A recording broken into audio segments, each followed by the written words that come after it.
Comme à chaque nouvel album, PNL explose tous les records en ce début 2019. Forts de leur disque de diamant pour leur dernier album, cette fois-ci les deux frères s'offrent un clip tourné au sommet de la Tour Eiffel. Comme souvent, ça parle drogue, fric, luxe, un registre habituel pour le duo. Mais PNL, c'est aussi beaucoup de phrases sur le terre-terre. Et ça tombe bien, aujourd'hui, c'est du terre-terre dont on va parler. À genoux, que cela manger dans le bout. Chiffre ira chercher l'océan. La fenêtre au terre-terre. Chiffre ira chercher l'océan. La fenêtre au terre-terre. Grand frère ira chercher l'océan. La fenêtre au terre-terre. Le terre-terre, la rue, la jungle, en gros, c'est le territoire où le commerce se matérialise. Chez PNL, comme beaucoup d'autres avant eux, vendre de la drogue pour s'enrichir, c'est un moyen d'action qui est considéré comme moralement légitime.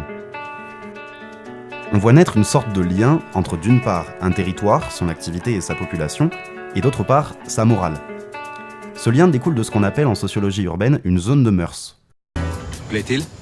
En gros, une zone où sont attirées des populations variées autour d'activités qui relèvent soit du plaisir, soit de l'intérêt. Dans une zone de mœurs, certains passent, certains restent et beaucoup circulent. Les normes et les lois y sont bricolées non seulement par les habitants de longue date, mais aussi par les nouveaux arrivants, les gens de passage, les autorités, les travailleurs, qui vont être associés à la constitution des normes de ce territoire.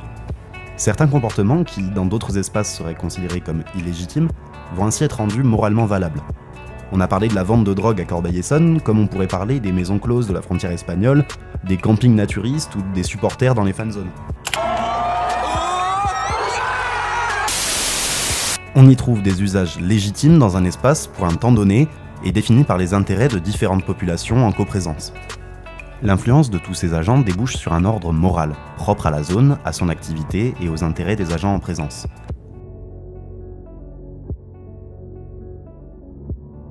Par cette morale autonome et composite, ces zones de mœurs jouent un grand rôle dans l'organisation d'un espace, au gré des intérêts et aspirations de populations diverses. Là-dessus, Alain Tarius, qui, vous vous en doutez, n'est pas rappeur mais sociologue, explique qu'à mesure que les échanges de tout type se mondialisent et deviennent transnationaux, ces zones dites circulatoires sont de plus en plus interdépendantes. On échange plus, donc on se déplace plus, et il se crée des territoires circulatoires comme ceux identifiés par Tarius sur le pourtour méditerranéen. C'est la mondialisation par le bas. Dans les années 80, Alain Tarius est chargé par Gaston Defferre, maire de Marseille, d'étudier le quartier de Belzins. Alors qu'on lui avait décrit un trou noir de la misère, Tarius découvre un territoire dynamique où 350 commerces tenus essentiellement par des Algériens drainent une population de 700 000 personnes qui passent régulièrement par Marseille. Par les flux commerciaux et humains liant le quartier à son territoire circulatoire, Belzins se présentait sous une toute autre forme.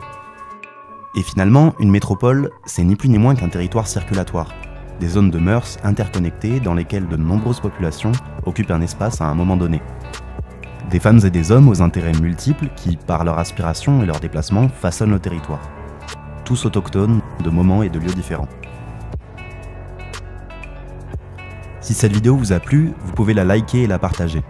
Vous pouvez vous abonner à la chaîne du Codev et faire un tour sur notre site internet. Le Codev organise des conférences et des cafés débats. Pour ne pas les rater, vous pouvez suivre nos réseaux sociaux.